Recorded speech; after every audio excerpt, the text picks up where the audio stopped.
Kung wala kang sinisino-sino o pinipili, kasuhan nyo po at ipakulong kaagad yung mga totoong mastermind. Yung totoong buhaya, alam kong kilala mo sila. Huwag nang paligoy-ligoy pa. Tumbukin nyo yung sinong may sala talaga rito. Tumbukin mo yung mastermind at huwag sanang ilihis yung issue.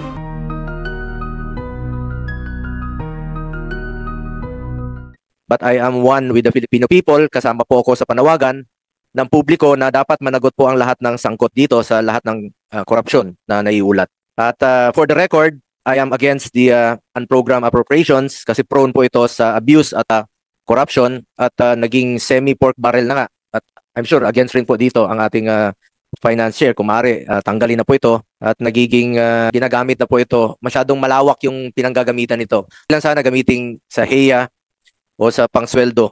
Pero po, pag naging abuso na po itong mga unprogrammed appropriations, ay hindi na po ako sang-ayon. Kaya I am against unprogrammed appropriations. Those behind failed and ghost projects must face the consequences in pursuit of justice. Ginagawang gatasan ang mga proyekto ng gobyerno. Let us hold all those responsible for this mess accountable. Accountability must cut across all sectors, from contractors and implementers to proponents and legislators. Sec Vince, sa lahat po, I hope you are one with us, the Filipinos, in this crusade against corruption. Seek the truth only and do not rely on any script if there is any. Ilang beses ka na pong napamura. Ilang beses nating nasubaybayan po ito. Nagalit ka. Pakiusap ko lang, ikulong mo talaga yung mga kurakot. Yung totoong kurakot. Alam mo ang gaano katalamak po ang korupsyon ngayon. Hindi naman po perpekto yun, no? Yung panahon ni Pangulong Duterte, former President Duterte. Alam mo na gaano talamak yung korupsyon ngayon. Ikaw, yung panahon ni Pangulong Duterte, alam mo mismo, saksi ka pag galit si Pangulong Duterte kapag may korupsyon. At naging presidential assistant advisor for flagship programs ka nung panahon niya. Hindi man perpekto, pero itong nangyayari po ngayon ay talagang talamak at galit po ang tao. Kaya pakiusap ko lang po, seek the truth. Katotohanan lamang po, not the script. Hindi po kita inuutusan at tinuturuan. Isa itong pakiusap at paalala lang po. Ang issue ngayon ay tungkol sa ghost, substandard o anomalous flood control projects. Kung wala kang sinisino-sino o pinipili, kasuhan nyo po at ipakulong kaagad yung mga totoong mastermind. Yung totoong buhaya, mag-focus po kayo sa mga magnanakaw at corrupt. Ikulong na yan, mga kurakot. Alam kong kilala mo sila. Di mo pa siguro mapangalanan, pero pakiusap ko po, huwag nang paligoy-ligoy pa. Tumbukin nyo yung sinong may sala talaga rito. Tumbukin mo yung mastermind at huwag sanang ilihis yung issue. Totoo lamang po, the truth. Nakaantabay ang mga tao, naghihintay po ng resulta ng tao, interes ng Pilipino ang unahin natin na dito. Malaki po ang aking paniniwala na yan po ang iyong tatahaking landas. Alamin yung katotohanan kung ang dapat ikulong ang mga korap. I hope you're one with us dito sa ating krusada na labanan ng korupsyon sa gobyerno. Having said that, Mr. Chair, would like to ask some questions lang po, no? Kasi nasasayangan talaga ako dito sa mga flood control na nasasayang sa mga nakaraang taon. At bilang principal author at co-sponsor po ng Republic Act number 12076 o ito pong Ligtas Pinoy Centers Act, ito pong pagpapagawa ng evacuation center sa mga munisipalidad at syudad, which mandates the establishment of evacuation centers in every city and municipality nationwide. Sa 1.2 trillion na budget po ng flood control from 2022, 60,000 evacuation centers na sana po ang pwedeng maitayo dito. At assuming po no, na 4 million per classroom, sana po ay nakapagpatayo tayo ng 300,000 na classrooms. Since ang NDRMC po ang mag-identify ng mga priority areas po sa naitatayong mga evacuation center, ilan na hong napagawa ninyong evacuation centers even before the naging nabatas po itong Ligtas Pinoy Centers Act, Secretary Vince, DPWS, ilan na hong natayo ninyo before?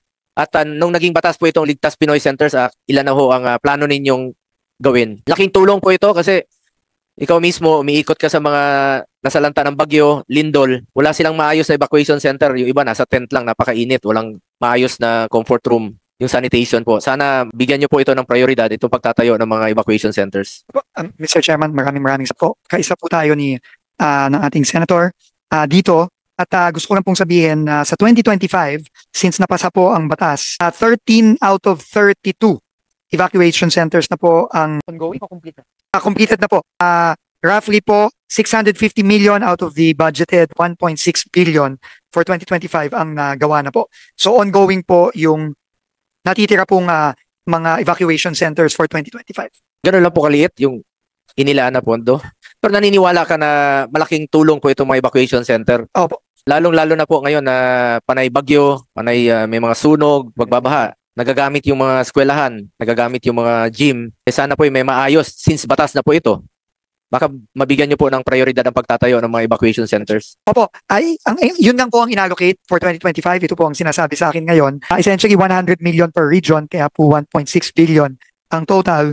At yun nga po, 13 pa lang po out of the 32 ang nagagawa ngayong 2025.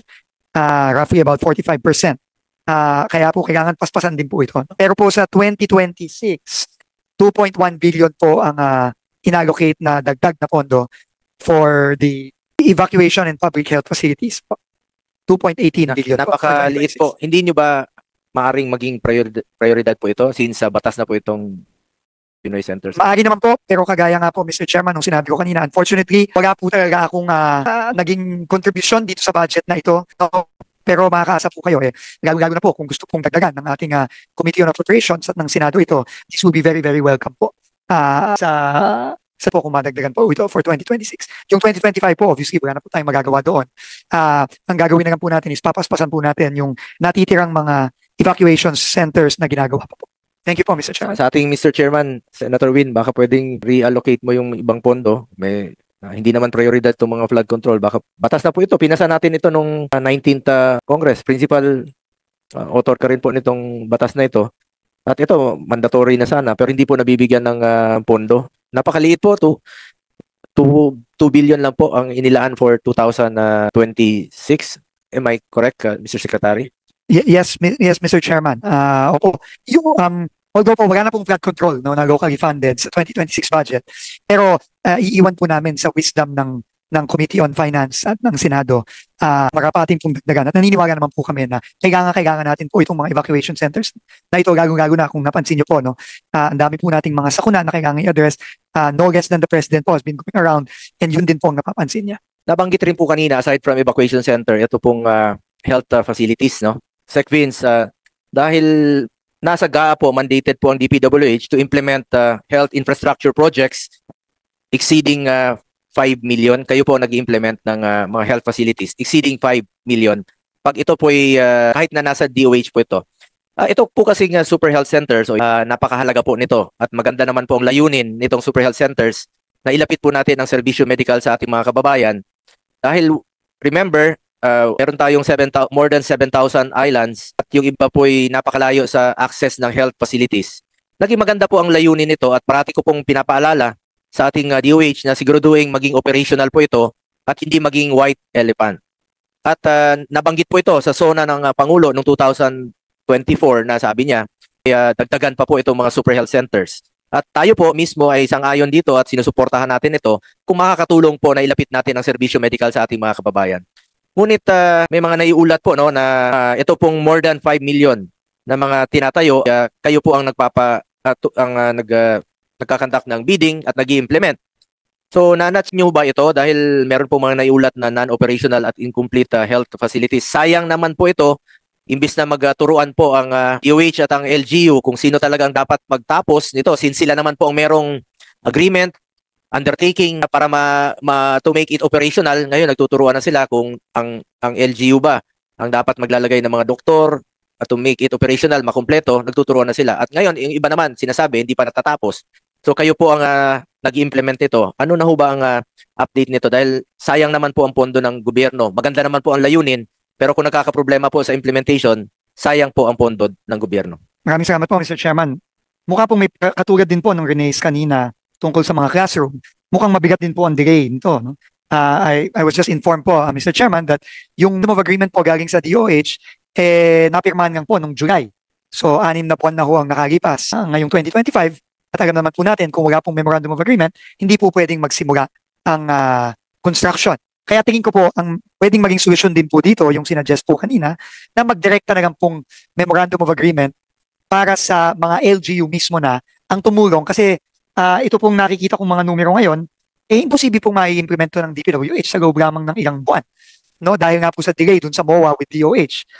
So, ang magiging suggestion po namin dito moving forward is magdirekta na pong MOA sa mga LGU, ang DPWH at DOH para po may katulong na ang DOH at ang DPWH para ipagawa ng mabilis at maayos itong mga super health center na to dahil grabe na po ang delay nito. Doon pa lang po. Saan po nagkaroon ng problema kaya nagkaroon ng sector? Hindi ko po alam ang detalye, Mr. Chairman. Nung July daw po, July lang daw po ng MOA, po meron po sigurong mga naging issue dun sa between DOH and DPWH na July lang naayos. Sayang naman po, no? Sayang po talaga, Mr. Chairman. Sayang at saka maraming gamit, no? Katulad nung sa Manay. Sec Vince Dizon, napuntahan niyo po sa Manay, di ba? Sira yung hospital, yung district hospital.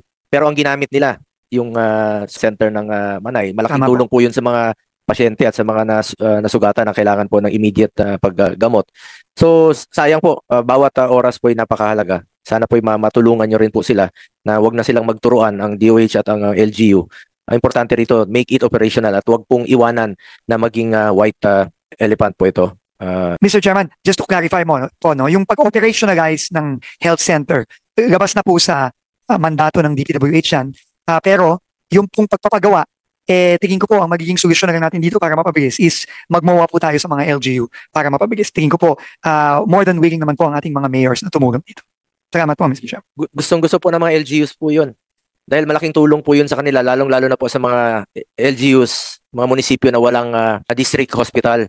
Yung iba po, napakalayo, 2 oras, 3 oras ang biyahe. Yung mga buntis na nanganganak na lang po sa tricycle o sa bangka.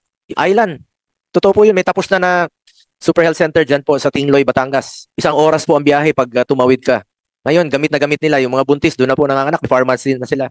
So ito po yung maganda po ang layunin nito Super Health Center. Ang importante lang dito, trabaho lang po ang mga concerned offices na and make it operational, magtulungan, bigyan ng tao, bigyan ng mga medical workers at wag pong iwanan na maging white elephant. Yun lang po ang pakiusap ko sa DPWH, tulungan niyo po. At bilang chairperson po ng Committee on Sports, I hope that DPWH could also consider, sana naman po ma-repair niyo rin po at mabigyan ng prioridad ang mga sports facilities natin.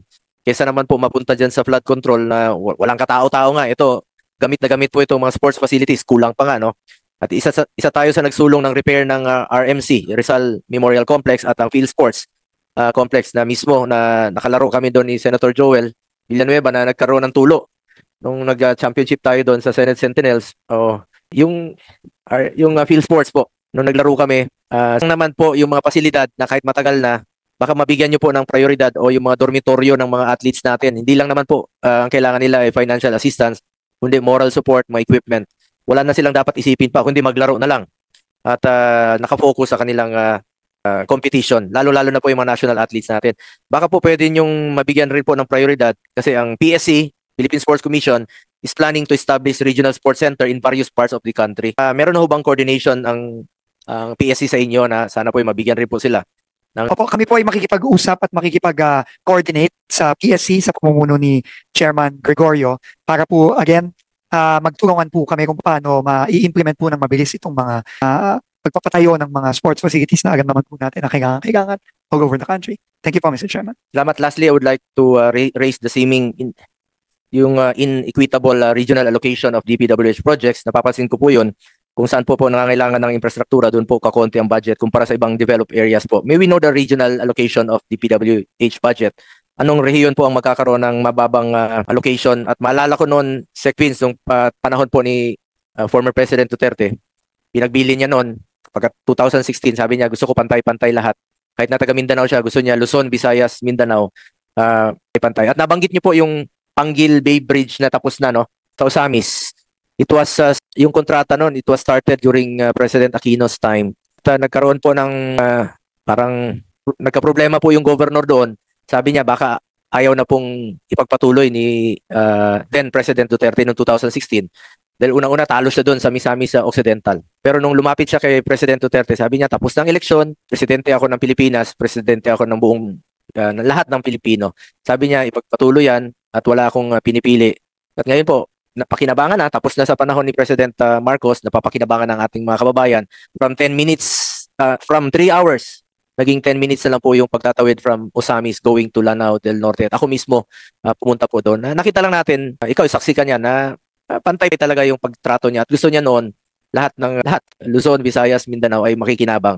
At sa lahat ng rehiyon at makikinabang. Sana po ay walang mahuhuli dito sa inyong magiging prioridad. Wag pong mahuli ang Mindanao, wag pong mahuli ang Visayas. And of course, wag po mahuli ang Luzon, lalong-lalo na po doon sa mga prone sa disaster na mga areas po. Kesa naman po nasasayang yung pondo ng bayan sa mga flood controls, mga ghost projects, baka bigyan niyo po ng prioridad. Talagang mapapakinabangan ng ating mga kababayan na proyekto. Yung gamit na po talaga.